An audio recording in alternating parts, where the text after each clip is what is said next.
Franklin's Halloween by Paulette Bourgeois, illustrated by Brenda Clark.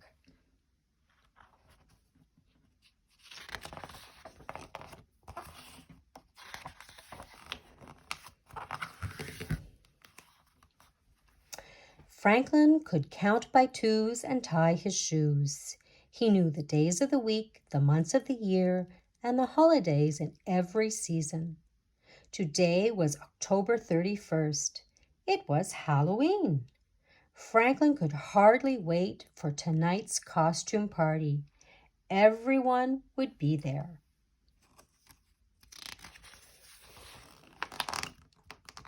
Franklin and his friends had talked about the party for weeks. There would be games, prizes, and even a parade. But best of all, there would be a haunted house.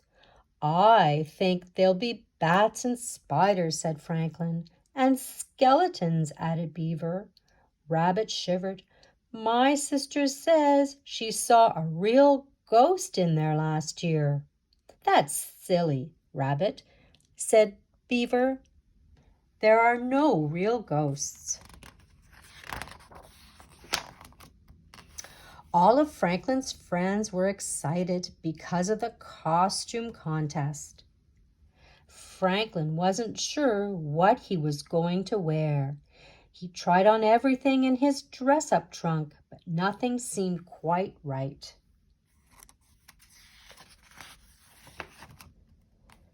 Beaver and Goose were keeping their costumes secret. "Try to find us at the party," they giggled. Fox was also mysterious about what he was going to be. "Look for something gruesome," he said. That gave Franklin an idea. He would be something creepy.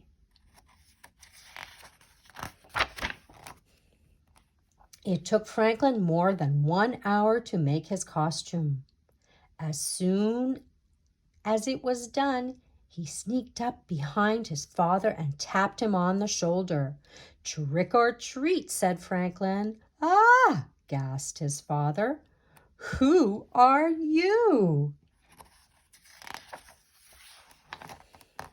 In his deepest, spookiest voice, Franklin answered, "It's me, Frankenstein."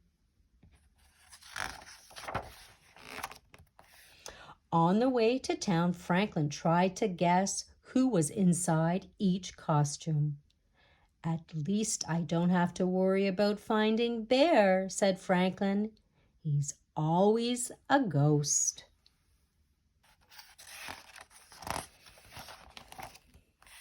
By the time Franklin and his parents arrived, the party had started. Franklin spotted a ghost at the apple bobbing and hurried towards him. "Hello, Bear," Franklin said. "Whoo," answered the ghost. "That's good, Bear," said Franklin. "You sound really scary." Franklin bobbed for an apple. Then he ran to the pumpkin toss. It was his favorite game because he always won a treat. Franklin was almost full by the time the judges announced the costume contest. While everyone lined up for the parade, Franklin tried to find more of his friends. He thought he recognized Beaver and Goose, but where was Fox?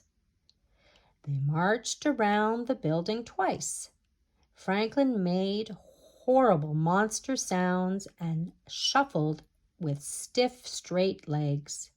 He won a prize for being the best green monster.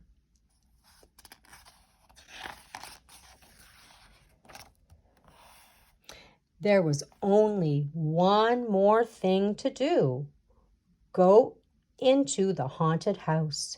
"You first," said Beaver, pushing Franklin towards the door. It creaked open. A skeleton rattled, and chains clanged. There were moans, and Franklin stepped on something crunchy. And suddenly a big, hairy hand reached out of the darkness.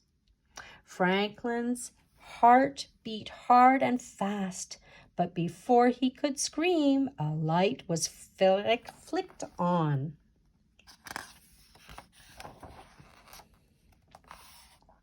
"Trick or treat," shouted Mr. Mole.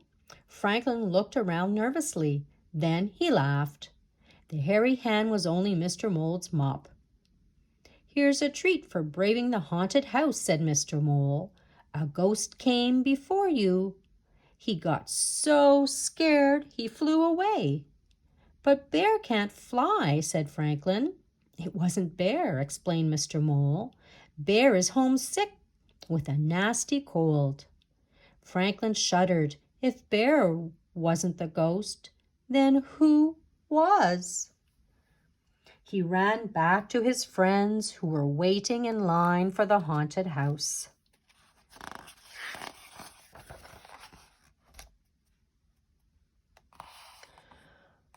"Was it that scary?" asked Fox. "You look like you've seen a ghost." "Maybe I did," said Franklin. He told them what Mr. Mole had said. "You mean that Bear was never here?" asked Beaver. Franklin shook his head. The ghost flew over them. It swooped low and called, "Ooh!" Rabbit twitched. "So what is white says ooh and flies?"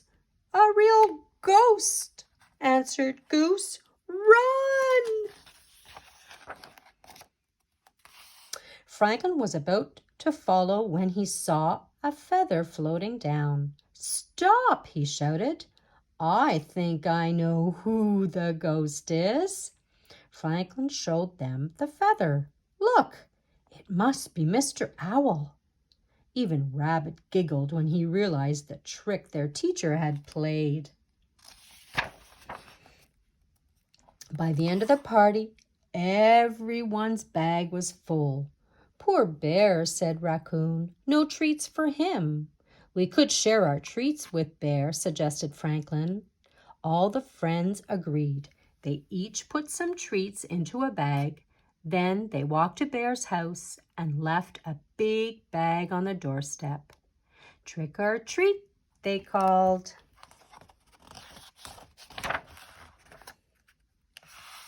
On the way home, Franklin looked into his treat bag. "Goodness," said his mother. "You have enough there to last until next Halloween." "Maybe," said Franklin, sampling a few, but secretly he hoped the treats would last until the end of the week.